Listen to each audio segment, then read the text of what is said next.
there is an element of like, together we're all in this, because you own the NFT, you own a part of that project. You now get access to behind the scenes things. You get access to a special digital copy. So you're able to reward and incentivize people. Today, I'm very excited to be joined by Brian Fanzo. If you don't know who Brian is, you need to know who he is. He's a digital futurist, host of the NFT 365 podcast, and creator of the ADHD coin. Brian, welcome to the show. Thanks for having me, Mike. Excited to be here. So today, Brian and I are going to explore NFTs and why businesses might want to consider them. Now, before we get into this, Brian, you and I have known each other for many, many years, and I would love for you to share your journey into crypto and into NFTs. Start wherever you want to start. Sure. Yeah. So, interesting enough, my background, right? I have cybersecurity as a background. I worked in cybersecurity for the Department of Defense. And then I was a technology evangelist at a data center company.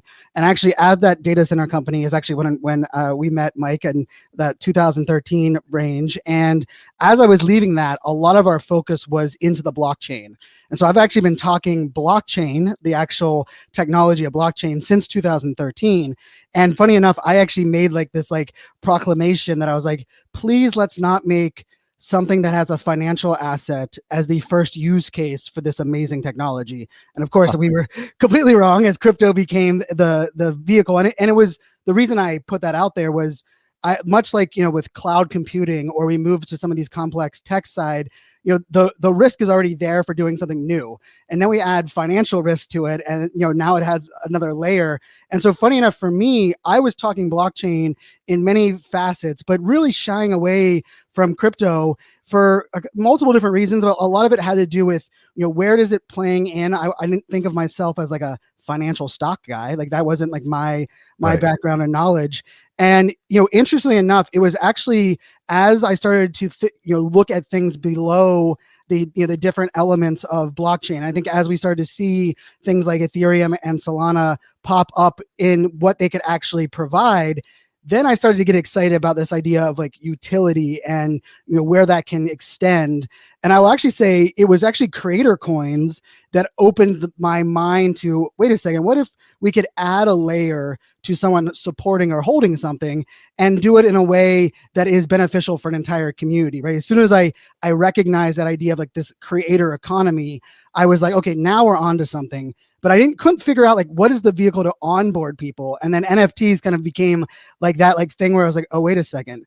Now we have the art. Now we have another path in. And so to me, that's really been the journey. I've been excited for what blockchain opens up. I'm a big believer in transparency. I love the concept of removing some of the borders and limitations that exist with technology and some of the things over the years. So that's kind of for me, what got me to the excited part about this. And right. Now a part of it's okay, now what are the opportunities? Well, I remember we were both very active in Clubhouse. I started in early to mid-December. I think you were definitely in there either slightly before or after, but I started seeing lots of people talking about, crypto and NFTs inside of Clubhouse. And I think that's where probably we first started hearing about some of these creator coins, right? So tell us a little bit about that journey and how that went for you. Yeah, so it was actually it was in a Clubhouse room. And, for me, I've been, making, part of my business, my revenue is, we've done 6 figures of influencer work for 7 years in a row, right? And that's a big piece of my business, creation of content, influencer work, mostly B2B, enterprise tech. But there was always a limitation to this idea of how do I monetize in that, using that word, but not do it in a way where it's pay to play or have to directly sell to my audience. And I remember I was actually in a Clubhouse room, and the person who was the icon on Clubhouse, which was Bumani, he actually, got on and he announced his coin. And I was like, and he's like, yeah, they have a website. And I literally on that, we were launching a speaker mastermind that I was kind of finalizing. And while on that Clubhouse room, I actually applied for a creator coin. And I found out within 10 days that I got approved. And it was okay, what did I get approved for? I'm still it was very much okay, now that I have an option for that, what does that look like? And that's we should back up that you used the Rally network, right? Yep. You're wearing, for those that are watching the video, you're wearing a Rally t-shirt. So you applied for the Rally Network, not knowing what the heck you were doing. You got approved. I was asked to be part of the initial group of 60 by Jeremiah Oyang, who Yep. was an advisor, and I didn't know what it was. So I said, no, I'm not interested, because I don't really, if I don't understand something, the last thing I want to do is just commit to something, right? But you decided to dive in. Right. So what happened after you got approved? So yeah, so Jeremiah, shout out to Jeremiah. I'm thankful for his friendship for many years as well. Is part of it. He came back to me and said, Brian, hey, what is your plan? And I had a plan for this monetizing of my speaker mastermind, and he was like, how are you looking at that in this space? And I was like, well, I'm actually going to kind of swap over. And Jeremiah is great because he was like, hey, don't stop doing the things that you are doing. Look at this as an additional opportunity. And I will tell you, I not only did I dive all in, I immediately said, you know what I'm gonna do? I'm just gonna build strong relationships with the other 48 creators that already have coins. And so I bought all of their coin, I joined all of their communities and was like, I'll figure it out by being a user first. And we launched about a month later, but I'd say I didn't truly understand how to educate the audience and bring it to life until really June of this year. And that's where, for me, I had the aha moment of, wait a second, this is truly an opportunity to have the rising tide lifts all boats. And I can use it not only to monetize, but I can use it to reward. Just today, I dropped an airdrop of $1,900 worth of ADHD coin into our Discord because we just hit 500 members, and it was to celebrate our 500 members. And anyone who was active in the last 24 hours got an even share of that distribution. And it comes out of my portfolio, but it's just another opportunity for me to reward and incentivize my community. So it's been. Should mention airdrop isn't what everybody thinks it is with their iPhones when you're dropping pictures.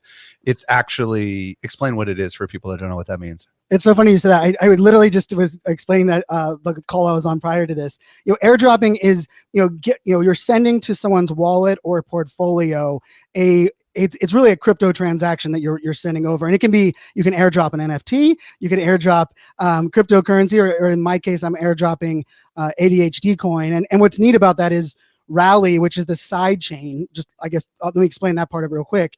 It's a side chain of Ethereum. So for me, for the ADHD coin, it's on a curve that's bonded 3 ways. So rather than just being bonded one way, which was typical cryptocurrency, it's bonded on the Rally coin, which is tradable on Coinbase. It's bonded on the Ethereum coin because we're on the Ethereum side chain. And then it's bonded actually on the ADHD coin, which is my coin, and the volume of traffic. And so it has a little bit less volatility, or should have a little bit less volatility. The market lately is a little bit of a wild ride, but because of that, it also allows people to not have to have something like a software wallet. They can actually create a free account on Rally because it is a side chain. So it operates in the decentralized blockchain world, but it has some side chain benefits that kind of makes it a little easier for people to onboard into this space. So you set up your own creator coin. You created a community on Discord for your ADHD coin holders. Talk to us about how did you transition into NFTs? Did you create an NFT for this too? So I'd have now, but it was right around that same time that this idea of utility, the idea for me has always been, if someone is buying something, or someone is I've never sold online courses or memberships. That's just not been in my, I've been one that I've been very blessed. I've been kind of a B2B in a way, a unique consultant mostly, right? Mostly. And the monetization for me was, a brand would pay me to create content. I would give the content free to my audience, right? It was a very nice kind of, echo chamber, or, kind of setup that I had. But for me, part of what I was looking at was, how can I give people access to something that allows them to grow with me, but also allows them to have transactional opportunities with it? And it was actually that exact same time. It was the same month that I had the Creator Coin. I actually was on Twitter. A friend, Kat Cole, who most people know, Kat was tweeted out this NFT that was supporting the troops in Afghanistan. And for everyone that bought a coin, it was sending over care packages. And I've had the opportunity, very lucky to work with the military. I did 3 trips to Iraq, 2 to Afghanistan. And so I jumped on it. And then when I got it in my wallet, it had this aha moment where when they sent it to me, I was like, okay, cool. It's a donation. I kind of So wait, what were you buying exactly? You were buying an NFT, and that An money from NFT. that NFT was going to the military families or something like that? Correct. So yeah, it was 100% of the profit was going to buy care packages for the military members that were still in Afghanistan. And so I looked at it as like, hey, awesome way to support. Yeah. And even when it like popped up in my wallet, I was like, okay, what do I do with that? I don't. Oh, sure. Yeah. And what had happened was it was about a week later that the people who had actually launched the coin, because it, or the NFT, because it was so successful, they're like, everyone who has this NFT can join this webinar that was, at the time, I think it was like $1,500 per person to get in, for free, as like a thank you for doing it. And they're like, you don't have to do anything. We don't do anything. All you do is connect your wallet to our webinar and you're in. And like, that was like the aha, like, oh, wait a second. Like, not You're only did I starting to think pay, access, community, all that yes, stuff, right? yeah. And that was like it was like a very aha moment for me. And, you know, and I will say, like, I bought like maybe one more NFT. I had someone gift me an NFT, and then it was 45 days of hardcore studying and figuring out without buying anything. It was like, I am going to understand the nuances of these communities. And as soon as I did, I was hooked. It was pretty instant after that. Well, did you eventually launch your own NFT, or have you not there yet? So I have. So I launched it on December 12th. So which was very cool. And for me, I did a little bit different than most. For me, you know, I have this daily podcast, so it's called NFT 365, and it's inspired by Beeple. He is an artist that has sold through Sotheby's. He has actually two $60 million NFT launches, projects that were launched that were sold for over $60 million. And what he had done was he was creating digital art for over 1,000 days, and he took the 1,000 individual pieces and created like this mosaic. And I got to meet him. I got to meet him in New York City with Gary Vaynerchuk. Gary did a sit down with him, and I was sitting there talking to Gary and Beeple, and just hearing about, like, in Beeple's mind, it was taking what he loved to do and putting it in a way that someone could collect and kind of learn along with him, right? So it was the idea that you have all of the, and so whoever bought that piece got access to all, you know, was now the owner of all 1,000 of them.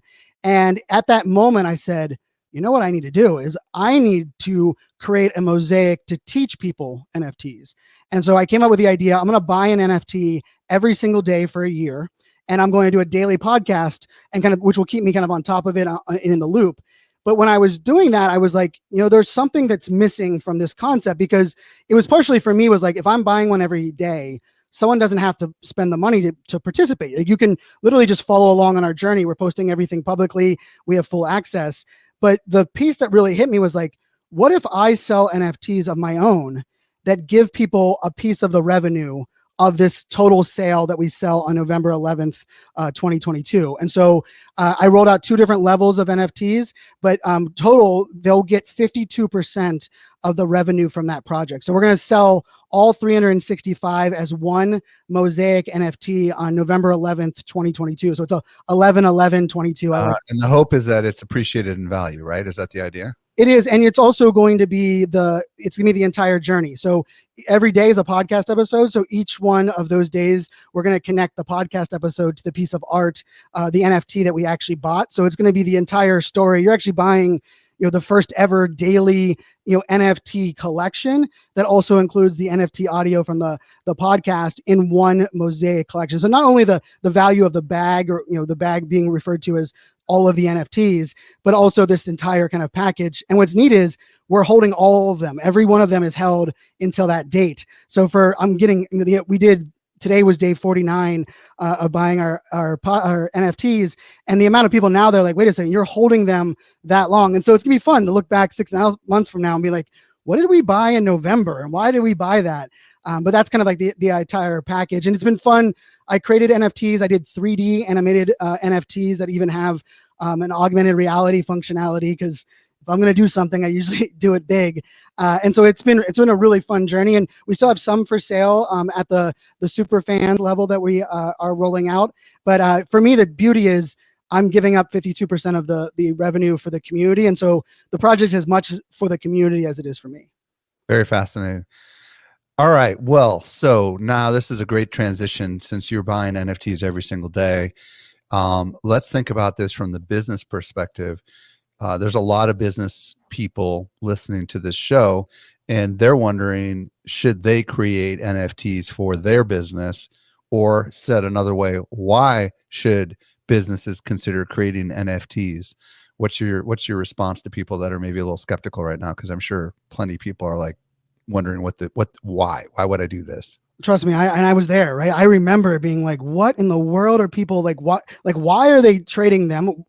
How is value even determined? Like, it's a very, interesting, subsection. And I'll say like my little take on this, and I'm not sure if it's, it might be a little bit unique in the sense that I believe to truly, before you can create in the NFT space, you should be a collector first. So you should have a couple that you're collecting just to understand some of the nuances and not the technology, but more of like the culture that's being created, because it is a very culture that is focused on community first and very heavy on this idea of, you have to kind of know and get to understand some of the nuances and vernacular. And we've seen some big brands. It's just like social media, right? You don't just go into TikTok and start recording videos without understanding the culture of TikTok, right? It couldn't be any more like, and actually when I was with Gary Vee there in New York, he like grabbed me by both of my shoulders and he's like, Fanzo, you remember early days social media is like, this is it with technology. It's like, it's the perfect place. And it does feel like that, right? You have to little bit of know, like, hey, don't share the same photo with the same caption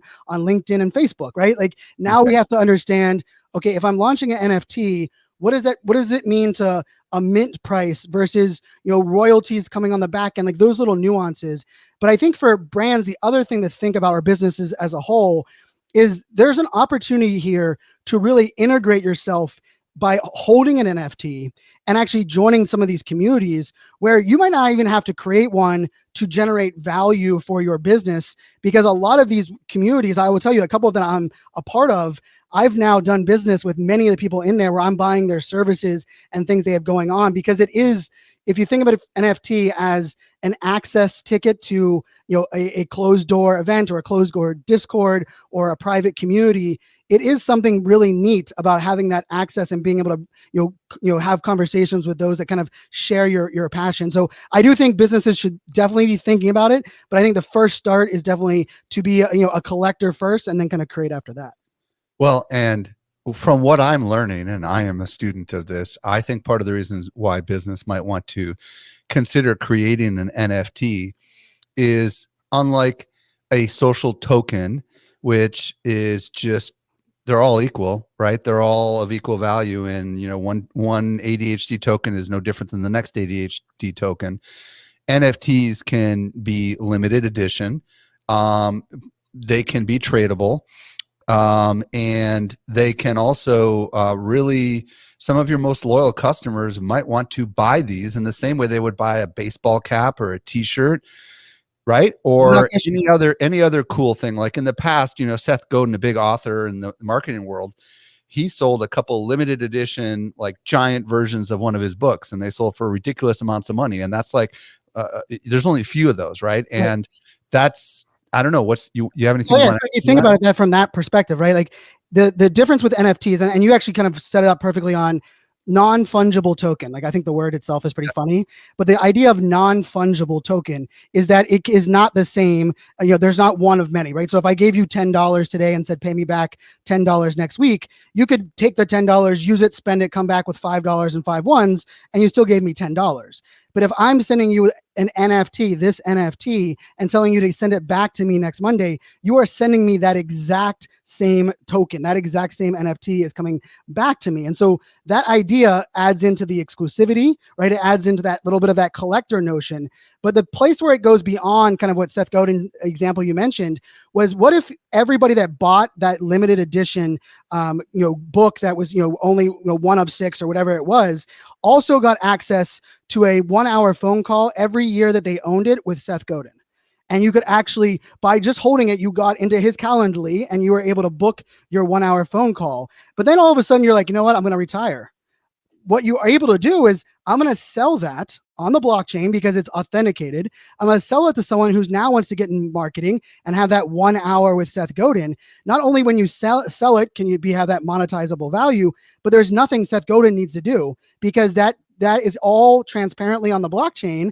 And now that person has the same benefits and utility. It's just the ownership is transferred. And so like that element of being able to really transfer ownership of value is really what makes, the NFT space unique.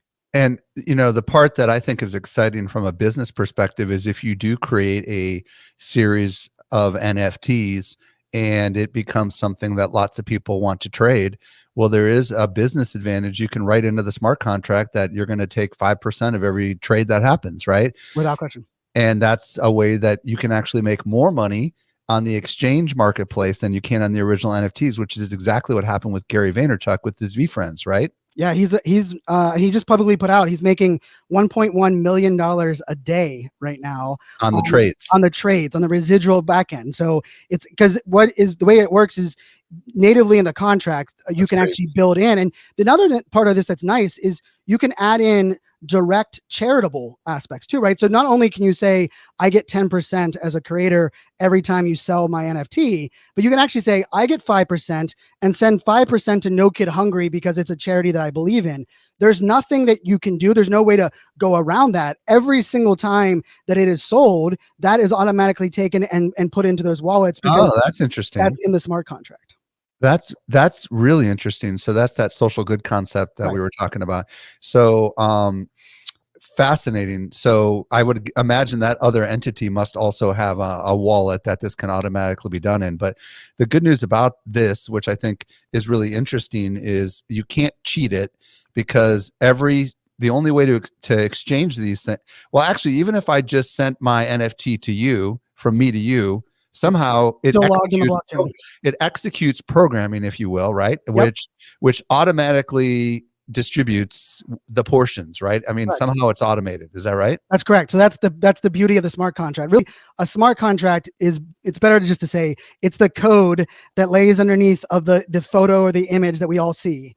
And in that code, there's a lot of if this, then that statements. If you do this, then do that, right? So if this changes ledgers from one wallet to another, automatically remove this amount from that ledger, and it cannot be edited or modified afterwards, which is kind of the beauty of where this, I'll make the bold prediction that like 5 years from now, NFTs will be in every aspect of our lives because of that layer of transparency and chain of custody that exists with that kind of transactions. Let's talk about some other use cases. You told me about proof of attendance. What does that mean exactly? And also reward systems and stuff like that. Talk to me a little bit about how that can work with NFTs. Sure. So so proof of attendance protocol, or it's being referred to as POAPs, is the idea that you could actually give out NFTs that are based on like a limited time and have, maybe a secret word to access them, right? So for, Time Magazine is doing an amazing job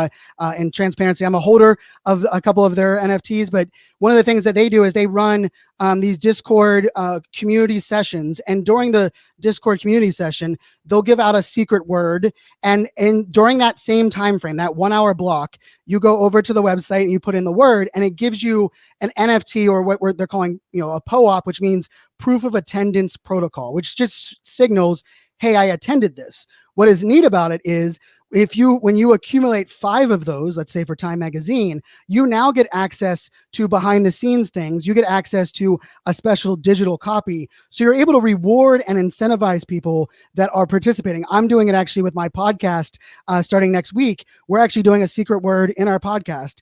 And the first 100 people that take the secret word and put it into our website will actually get an NFT directly sent to their wallet immediately, just to say, and I'm calling it proof of podcast, because I was like, you know what? I want you to show that, hey, you have the bell on, you're subscribed to my podcast.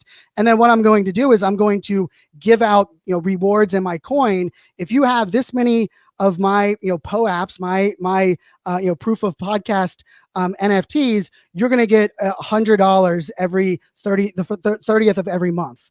And now I'm able to add some these other components on. So POAPs is one that is an interesting one. We're seeing it done with in-person events, right? Like as a speaker, I could say if you come see me 4 times in a year and you have 4 POAPs, you get my book for free, right? You just go to my website and you connect your wallet, and it automatically removes the amount because it's all built into the website, right? So now we're able to really add the beauty of this, because it can sound like, well, Brian, can't we already do that with like QR codes and email signups, which we can. This is automated though, This right? is all automated, and it's all transparent on the blockchain to the point where you have a very nice visibility of who, where, when, in ways that allow you to kind of, in which is kind of nice. You can even share, like, I mentioned the social good aspect.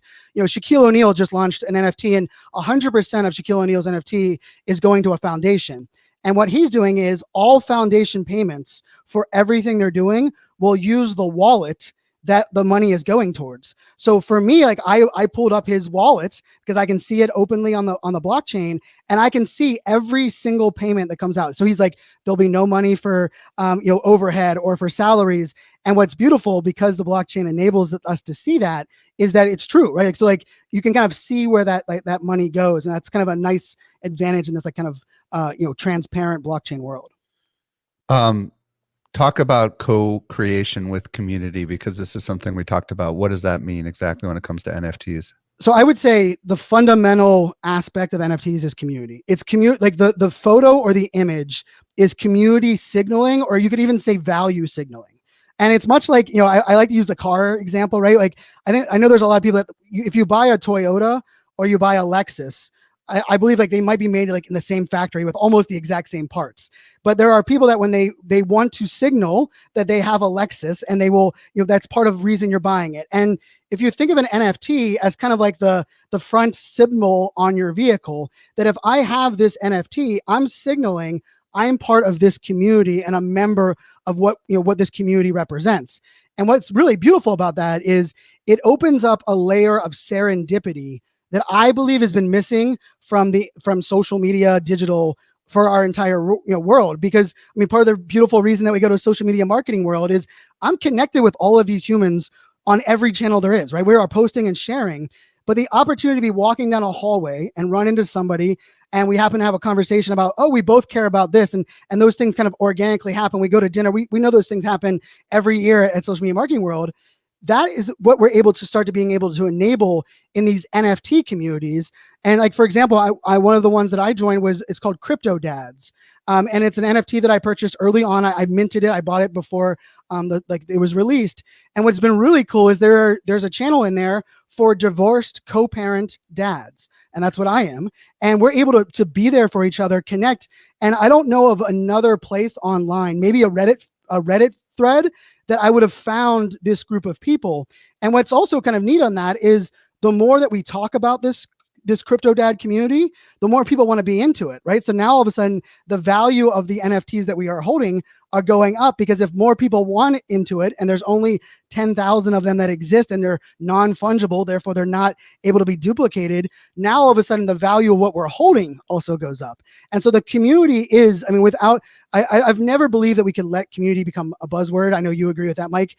And the aspect of NFTs for community is something that it's unlike anything I've ever seen before. There is an element of like, together we're all in this, because you own the NFT, you own a part of that project. Because if everyone sold every one of their NFTs, like that, we all sold them for $1. Now they're only worth $1, right? Because we, as the holders, are determining their value. And so with that also becomes the responsibility of ownership in it, which gives like another layer to community that I really don't think exists in a lot of other places. A lot of people are loving this conversation, Brian. I'm so excited about you explaining all this, because up to this point, I've just not gotten NFTs. I've received one as a gift. I have not purchased one because I do not understand exactly why people are spending ungodly amounts of money for a VFriend or a Bored Ape, or a CryptoPunk. But now you're beginning to help understand some of the use cases. And I think you mentioned earlier, hey, one of the best things to do is to like just look around and see what other people are doing.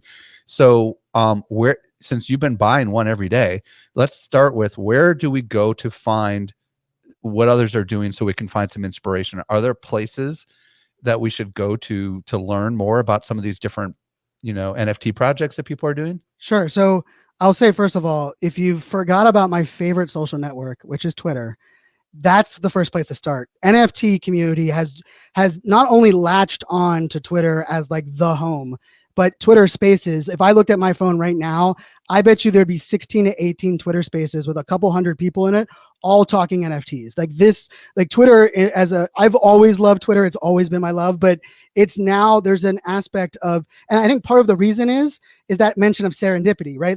If we all have an NFT, what other social network allows us all to kind of join in public conversations in such a natural way? So Twitter would be, without question, the number one kind of place to kind of. Just real quick, Yep. because Twitter Spaces is a lot like Clubhouse, and I believe Twitter has updated their Spaces where you can click on that little thing at the bottom and discover Spaces. Yep. Should they be searching for certain hashtags, like, because there's a lot of Twitter Spaces that are not related to NFTs? What should they be looking for? So NFT community is the number one I would say look for. So just hashtag NFT community. And it's widely used, but it's been fairly well, not like overly spammed. And I will say Spaces search has got really better now as well. So you can actually just put in NFTs into their search without even a hashtag, and they'll pull up any ones that have that title. And Twitter Spaces have become. I've loved Clubhouse. I spent ungodly amount of hours there, but I will say Twitter Spaces, that idea of anyone can drop by, not even looking for audio, but they see it in their feed and like, oh, look, there's our friend Jason Keith is in there, or I see that Jeremiah Oyang's talking about DAOs, and you're able to kind of pop in that kind of Twitter way. And so yeah, Twitter Spaces, it's a bigger network. I mean, and it's now specifically let's talk exchanges, right? So. Yep. Should we be looking at exchanges to find projects, or is that not a good idea because it's the wild, wild west? Or what are your thoughts? So marketplaces are kind of like the place where secondary sales are living right now at the moment. But I think the number one question I get, right, we've been doing this podcast now 49 days in a row, is like, Brian, where do I discover new projects? Yeah, and I think oftentimes what we mean by that is it's twofold, right? Where do I discover projects that I've seen in my feed? And then how do I know what things are upcoming, right? And I'll say the latter is a little harder to figure out, because a lot of the calendar or know when something's dropping, I mean, a lot of it's done on Twitter, to be honest. There's a lot of, if you're Discord, right? Yeah, and Twitter and Discord. And Discord has become, I mean, I had to create a second Discord account because you only get 200 servers per Discord, and I had reached the 200 limit because we're doing all of these NFTs, and it's a little bit of a nightmare. I now have people on my team that are kind of helping manage that. But Discord has become, I went there kicking and screaming. I was not a huge fan of the platform prior. It was built for gamers to begin with, but it has become a necessary evil in many ways for NFTs, because it allows you to connect for authorization and verification that you're holding things, right? So like when I go into a Discord, if I'm holding the NFT, I can hit verify. It checks to see if that's in my wallet, and it now opens up additional things because it's only for those that hold that. And Discord allows that very organically. So Discord's a great place. I will caveat, because NFTs have got a lot of buzz, the ability for people to want to spam or to take advantage of people has increased. There's a lot of scammers, yeah, without question. So just like on email, and most recently on SMS, when you get an email that is from someone you don't know with a link that says you entitled to $1 million, or even one that says, hey, I wanted to make sure you signed up, you got my book for free, do not click on it, right? We know that in email. The same has to be given with direct messages on Discord and direct messages on Twitter. I cannot state it enough. Do not click on any links anywhere that are not the official links, either in the Twitter bio or in the Discord important links channel that almost every place has. Because I've seen, I mean, a lot, 2 to 3 friends a week seem to be getting either buying an NFT that is fake, or clicking on something, it pops up with what looks like a good website, and it says, connect your wallet, give us your seed phrase, and now their wallet is no longer. Don't ever give anybody your seed phrase. No. Okay, so my understanding of NFTs is there's the minting process, which you kind of know. That's where you got to be in the know. You got to know when people are dropping these new NFTs. And then there's the marketplaces. I call them exchanges. Places like OpenSea, which is the really big one. Does it make sense to go to OpenSea and search for projects, or are there other websites or blogs or whatever that are talking about projects, just so people can understand what's going on out there? Or do you just have to just follow crap tons of information on Twitter. You understand So, what I mean? yeah, of course. So you can search. I would actually say rather than searching on something like OpenSea, I would actually go to the stats feature or go to the categories feature. So you could go into categories and say, I want art projects, and then you can look at individual art projects that are one of one, right? Not one of many, and I'll explain that part of it in a second. But like technically, you're in it's a secondary marketplace. It is by far leaps and bounds the most trafficked website. I believe they cracked the top 50 and most trafficked websites in the world now with OpenSea just alone. It is the place for secondary sales. It's like Amazon for NFTs, right? Without question. But the thing that I will say, like, when you think about it, like the discovery, the thing we haven't mentioned is a lot of these projects that you're seeing as profile photos, right? They're referred to as PFPs in the NFT space. They're through generative art, which means a lot of the features or properties that are on them are randomly generated via code that not even the founders know, which is why that whole minting process, to me, as someone with ADHD, it's the biggest dopamine kick ever, because it's like I opened baseball cards and football cards when I was little, like, please be a Joe Montana rookie card. Please, and you open the card, you're thumbing through it. With the minting process, which means you're betting on the project before you even know what art you have, right? So this is a little bit more of it's usually cost you less, but it also has a little bit more of a risky play. You click on, you pay for it, you mint it, and then it randomly selects the properties that are on your piece of art. And then based on the properties that are least used, it's referred to as a rarity score. So if you look at it and you're like, why is that Bored Ape worth $4 million and this Bored Ape is worth $200,000? Well, in some cases, it's just the people like the art better than another piece of art, right? Like, art is very subjective. In other cases, it's because that art only has one attribute and it's a hat. And there's only 4% of the entire 10,000 collection that only have one attribute. So when you think of that, when you're looking at these collections, you can go to some sites. There's a great one called rarity.tools. So .tools is the domain part of it, that actually allows you to search for projects. It'll show you like what the floor price is, and for those that I haven't mentioned what floor price is. Floor price is the cheapest price, right? It's the cheapest price for sale at that moment. Okay. And I despise that as a metric. To me, it goes up and down all the time, doesn't it? It does. But I like average sale for the day, right? Like, I look at that as a dictator. Like, what was the average sale of this collection for that day? Is that publicly available on OpenSea? It's not publicly available on OpenSea. I feel like they're kind of like Facebook in the sense of like they only give us like likes, like likes and shares. And we want, but there's a couple other tools. I like a cool one called icy.tools, and icy.tools actually gives you that information. They'll tell you, how do you spell it? ICY? icy.tools. Okay. And what's nice about it is you can see how many individual holders there are of a collection, because that also will give you some like insight. It'll tell you how many people have traded them or bought them recently. What's the volume of that trade? So like Icy Tools is a great one. They have a free tool that gives you some really great like data at like a little bit more of a delayed, right? So if you're not like trying to get on something that everyone's going for, it still works for the free version. I will say I have the paid version, because I can look at and say, in the last 15 minutes, which of these projects are getting the most traffic? Because like for me, that's going to signal a lot of different things. I could sell one that I have of the collection, or I could try to buy one because I know people are caring about it. But that's a great tool for like the data side of it. And I will say the other part that we're starting to see emerge just recently is a lot of the, those people that you trust, those creators, those influencers are talking about projects that are either upcoming or they're a part of.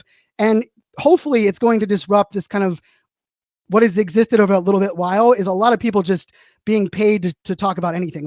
We call it shilling anything, right? And I would say that the other caveat that we haven't mentioned is that in a weird way, if it's a brand, a big brand launching an NFT, a celebrity launching an NFT, or an athlete launching an NFT, most of those projects have fallen completely apart and have been horrible. They have not been delivered. Yeah. Okay.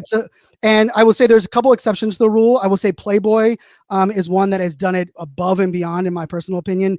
I'm a holder, so I don't have any interest in them other than I hold one of them, but they have done it. They've created a whole story and an economy around it, their project. And then just recently, just in the last week, Justin Bieber launched one with his actually artist that designs his merchandise line.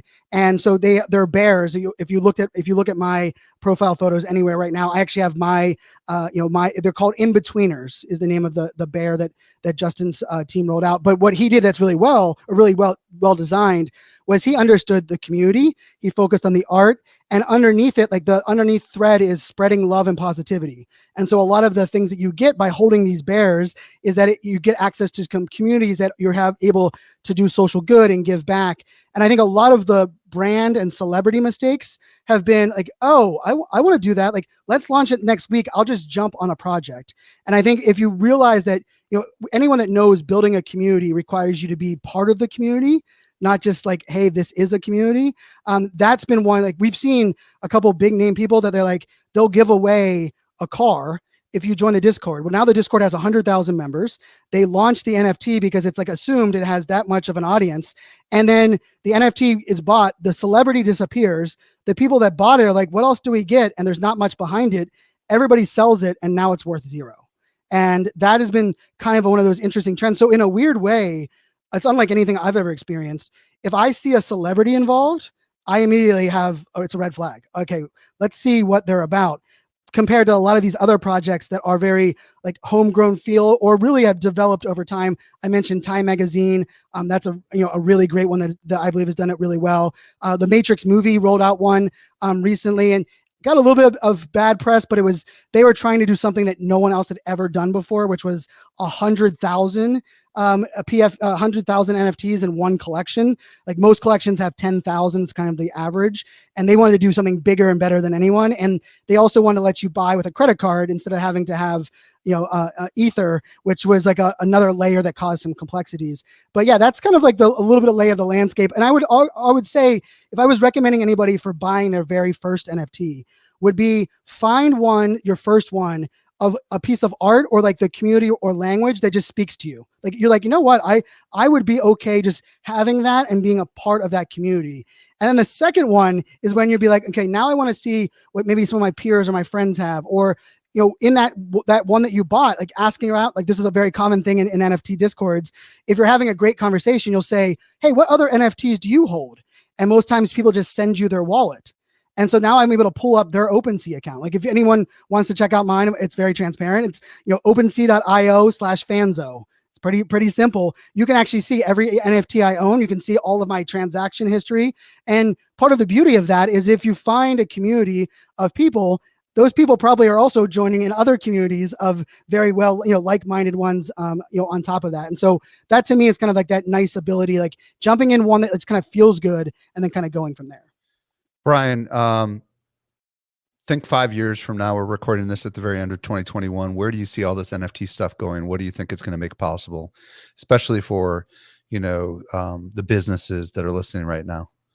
I mean, I think every aspect of ownership that we have in our day-to-day lives will have an NFT component or an NFT twin, for example. So I'll use we could use real estate, we could use a car, or even like a designer handbag, right? If you're buying a Louis Vuitton designer handbag, part of the problem with reselling that or even using it is like there's an entire underground market of knockoffs that have always existed. We've walked by them on the streets everywhere.